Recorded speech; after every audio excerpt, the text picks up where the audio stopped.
Ја слушате програмата Низ Светото Писмо.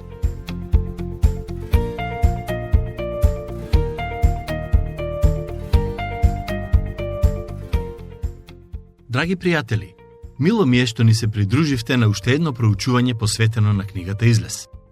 Денес ќе обработуваме глава 28. И додека го правиме тоа, може би ќе забележите дека барем за момент нашето внимание е тргнато од дизајнот на шаторот и е насочено на свештеничките одежди. Во минатите неколку епизоди размислувавме за значењето на шаторот и како истиот е добра предслика на Господ Исус Христос. Стиховите кои ќе ги читаме се однесуваат на свештениците и опремата која ја користеа за служба во шаторот. Аарон, братот на Мојсеј, служеше како првосвештеник, а неговите синови како свештеници. Пред да почнат да ја извршуваат таа служба, Бог му кажа на Мојсеј како треба да изгледа облеката која ќе ја носат. Како и во случајот со шаторот, и облеката на свештениците посочува кон Христос и одредени аспекти од неговата природа и служба. Пред да почнеме, сакам да напоменам дека голем дел од овие упатства воопшто не се интересни за читање. Немојте да мислите дека тоа што ќе го читаме денес ќе биде интересна случка за некое чудо или дело кое произлегло од верата на некој од библиските ликови. Но, иако не е многу интересен за читање и слушање, сепак станува збор за текст кој бил од особена важност за израелците, но е важен и за нас денес. Ќе ви кажам и зошто. Посветувањето на Аарон и неговите синови. Ќе ги прочитам првите неколку стихови од глава 28. А ти земи го кај себе Аарон, братот твој, со синовите негови, за да ми бидат свештеници. Аарон, Надав, Авију, Елеазар и Итамар, синови Аронови. И направи му свети одежди на Аарон, братот твој, за чест и слава. Во однос на свештеничките одежди, за кои ќе размислуваме, уште на почетокот сакам да знаете дека не станува збор за некоја облека која сама по себе беше света и имаше чудесна моќ. Денес многу луѓе веруваат дека ако некој свет човек носел мајица или имал некакво марамче со себе, дека тие нешта имаат посебна моќ да исцелуваат и да прават чуда. Според мене, тоа е суеверие. Зборот свет на еврејски значи одвоен, односно се користи кога нешто или некој е одвоен за служба на Бог. Се што ќе го посветиме на Бог е свето. Може би имате 500 денари во джебот. Ако од нив одвоите 50 и се заветувате дека ќе ги дадете во црква, тоа е на некој начин свето, односно одвоено за Бог. Може би сакате неколку минути или половина час од денот да ги посветите на молитва и читање на Библијата. Ако го сторите тоа е всушност свето време кое е одвоено за Бог. Се што е одвоено за Бог е свето.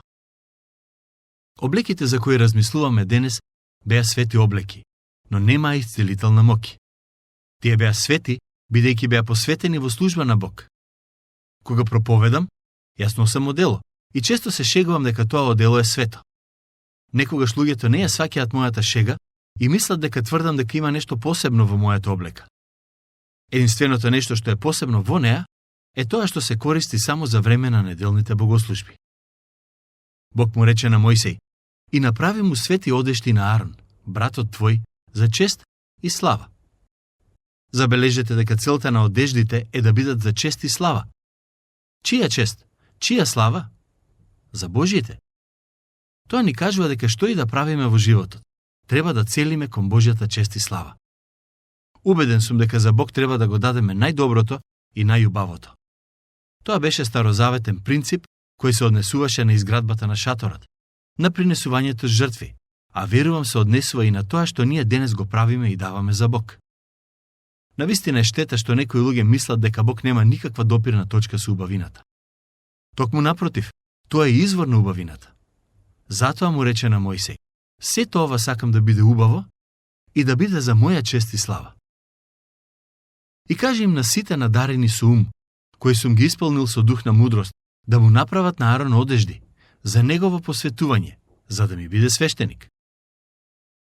Аарон беше избран да ја врши улогата на првосвештеник. И во следните стихови читаме од што се состоеше неговата облека. Стих 4. А ова се одеждите што треба да ги направат: надградник, ефод, наметка, везен хитон, кидар и појас. Нека направат свети одежди за Арон и за синовите негови, за да ми бидат свештеници. Тоа се 6 делови од свештеничката облека која се користеше во служба на Бог во контекст на шаторот. Стих 5. Затоа нека земат злато и сина, пурпурна и црвена волна и чист лен. Одеждата требаше да биде направена од најдобрите материјали кои постоеја во тоа време. Поуката за нас денес е многу јасна. Бог го заслужува најдоброто што можеме да му го дадем. Се разбира, мора да бидеме многу внимателни во однос на овој принцип, бидејќи некогаш се злоупотребува. Има луѓе кои сметаат дека треба да возат најдобри автомобили, само затоа што имаат свештеничка служба. Нивниот изговор е: зарем не треба да му го дадеме најдоброто на Бог? Пред неколку години еден човек сакаше да ми купи многу луксузен автомобил и го одбив. Автомобилот кој го возам е релативно едноставен и од прилика средна класа на возило. Пред некое време слушнав многу лоши гласини за една организација која се нарекува христијанска. Причината за тие лоши гласини беше едноставна. Луѓето кои работат таму возат многу скапи автомобили. Искрено, не ме изненадува тоа што таа организација е критикувана, бидејќи токму луѓето кои се во такви организации често бараат донации и тврдат дека немаат доволно финансии за да функционираат. Ако парите се навистина неопходни за служба, тогаш треба да бидеме многу внимателни на што и како ги трошиме. Бог го бара најдоброто од нас, но тоа не значи дека треба да го купиме најдоброто за себе и да го правиме тоа во името на Бог. Водени од молитвата, треба од него да бараме мудрост за да ни покаже како да ги трошиме парите кои другите ги даваат за негова слава. Ќе се обидам да бидам малку попрактичен. Некој можеби ќе рече: добро тогаш, каква опрема треба да имаме за да му служиме на Бог? Ако имаме возила, колку треба да бидат скапи? Ако имаме опрема за снимање аудио или видео поуки, каква марка треба да бидат? Не сакам да одговорам на ова прашање, така што ќе дадам одредени суми пари. Мојата поента е дека треба да го дадеме најдоброто за Бог. Но во сето тоа да бидеме внимателни со начинот на кој ги трошиме парите, кои луѓето ги дале за Божјото дело. Време е да продолжиме со другите стихови. Упатства за ефодот. Мојсеј требаше да ги најде најдобрите материјали со цел да направи одежда за Арон, првосвештеникот во Израел. Првиот дел од облеката беше ефодот. Па нека направат ефод од злато и од сина, пурпурна и црвена волна и од пресукан чист лен, уметничка изработка. На него 2 нарамника нека има, кои се врзуваат на двата краја, за да се држат заедно. И појасот на ефодот, што е од озгора, нека биде иста изработка, од злато, од сина, пурпурна и црвена волна и од пресукан лен. И земи 2 камења оникс и изрежи ги на нив имињата на синовите Израелеви. 6 имиња нивни на едниот камен, а другите 6 имиња на вториот камен, според редоследот на нивното раѓање. Прво, сакам да нагласам дека основната облека на Арон беше направена од лен, исто како на другите свештеници. Врз неа, Арон ги облекуваше другите делови кои го истакнуваа како првосвештеник. Тоа се однесува до наметките кои луѓето ги носеа во тоа време. Некои луѓе мислат дека станува збор за големи парчиња облека кои имаа отвор на средината, низ кои луѓето ја ставаа главата. Вистината е малку поинаква.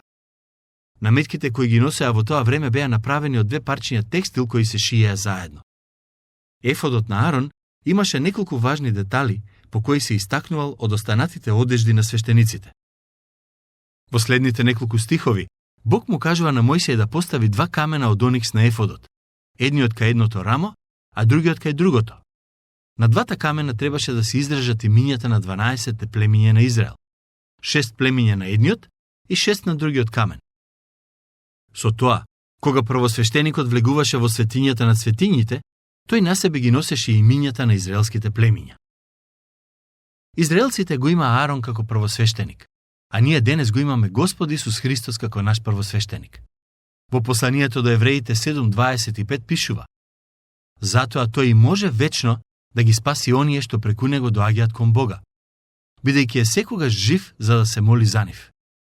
Тој може да не спаси, и тој се застапува за нас пред Отецот.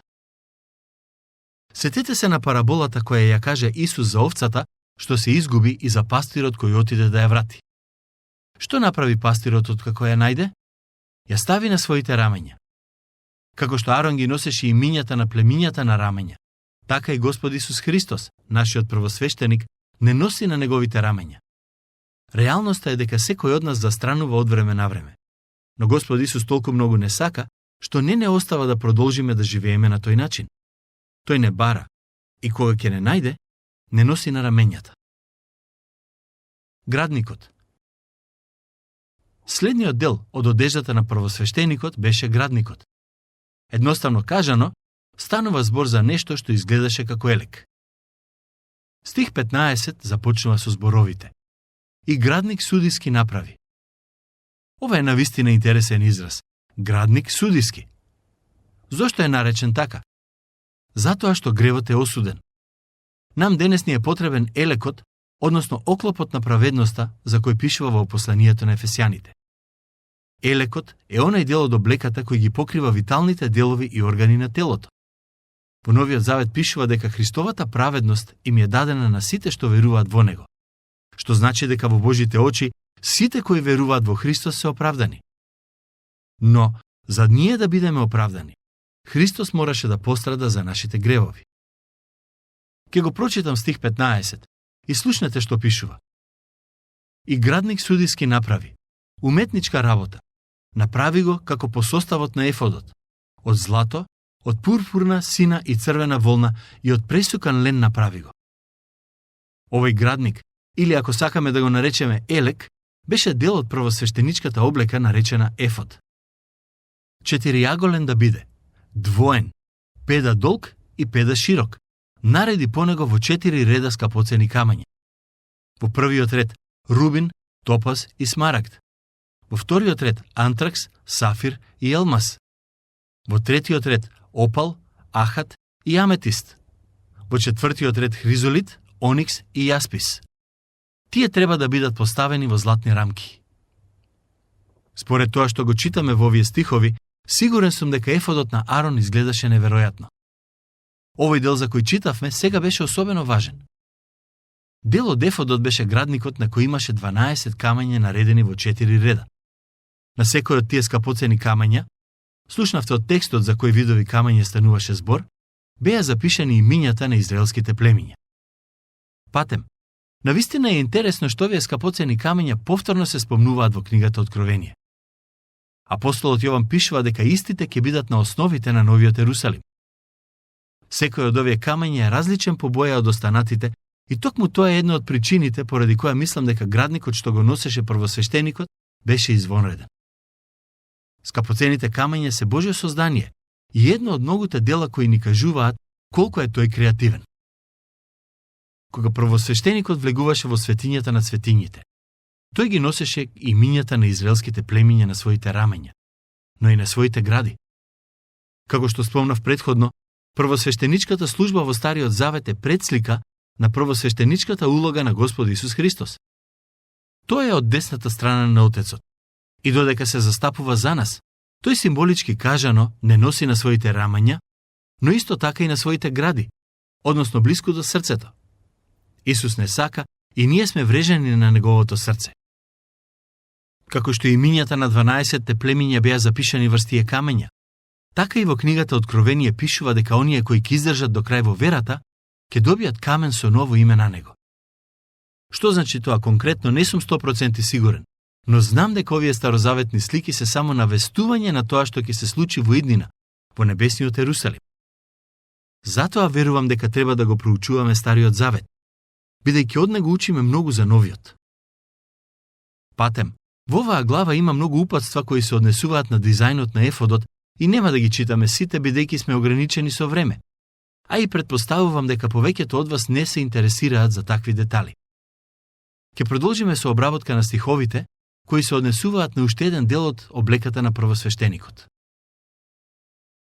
Упатства за Урим и Тумим. Стих 30.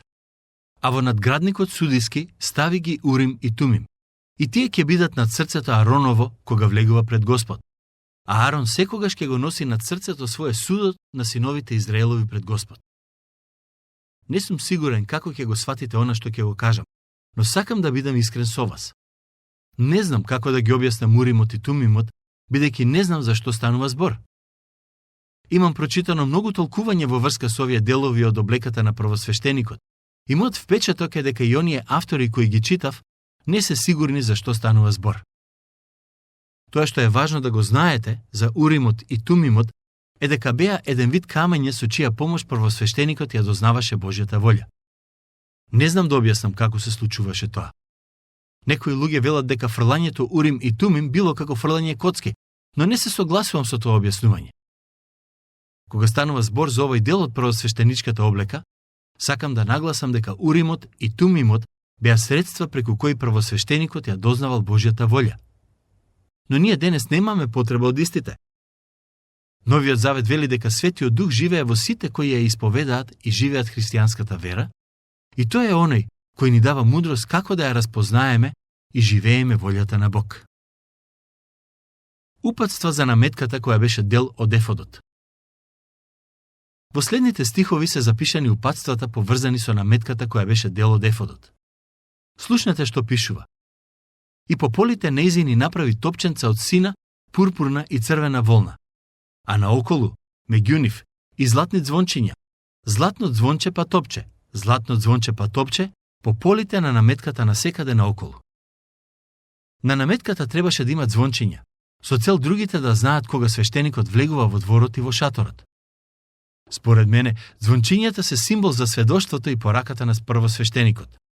Тој сведочеше за неговиот повик и за службата која му беше дадена во контекст на шаторот. И ние денес имаме сведоштво и повик од Бог. Иако не носиме звончиња на своите облеки, сепак, од исклучителна важност е да живееме на таков начин, што другите ќе бидат свесни за нашето сведоштво и повик. Навистина е жално што има луѓе кои се нарекуваат христијани, а нивните звончиња се толку тивки, што никој не знае што Бог направил во нивниот живот и каква служба им е дадена за царството. Светата круна и други облеки. Во следните стихови е опишано она што го нарекувам света круна, односно онај дел од облеката кој Арон го носеше на својата глава. Стихови 36 до 38. А направи и плочка од чисто злато, и на неја изрежи како на печат Светиње Господова, и да ја врзеш со сина врвца за кидарот, така што да стои од предната страна на кидарот. И ќе биде на челото Ароново. Та Арон на себе да ги презема гревовите на приносите, што ги посветуваат синовите израелски, и на сите дарови што му ги принесуваат тие. И така, таа нека биде секогаш на неговото чело, за да бидат тие секогаш примени од Господ. Се разбира, оваа така наречена круна беше символ кој на сите им даваше до знаење дека тој е човекот кој му е посветен на Бог. Како што Арон на својата глава требаше да носи нешто по кое ќе биде препознаен како првосвештеник, така и Новиот Завет не повикува да го ставиме шлемот на спасението, односно нашето сведоштво, врз нашата глава. Направи и хитон од лен, и кидар од лен, а појасот направи го везен. И на синовите Аронови направи им хитони, направи и појаси, и превивки за главата направи им, за чест и слава. Во тоа облечи го Арон, братот твој, и синовите негови со него. Помажи ги, исполни им ги рацете и освети ги, за да ми бидат свештеници. А направи им и долна облека од лен, да се покрие голотијата од телото нивно, од крстот до бедрата, и да ги носи Арон и синовите негови, кога влегуваат во скинијата, или кога пристапуваат кон жртвеникот, за служба во светилиштето, за да не навлечат грев и не умрат. Тоа нека биде вечен закон за него и за потомството негово по него. Бог строго им забрани на израелците да се гледа нивната голотија додека му служат во шаторот. Според мене, голотијата во овие стихови е символ на телесноста. Бог не сака да служиме од телесни причини, ниту пак да служиме на телесен начин. Се што е од нашата грешна телесност треба да се отстрани. Со тоа ја завршуваме глава 28 од книгата Излез. Следниот пат ќе продолжиме со глава 29. Дотогаш, Бог нека ве благослови изобилно.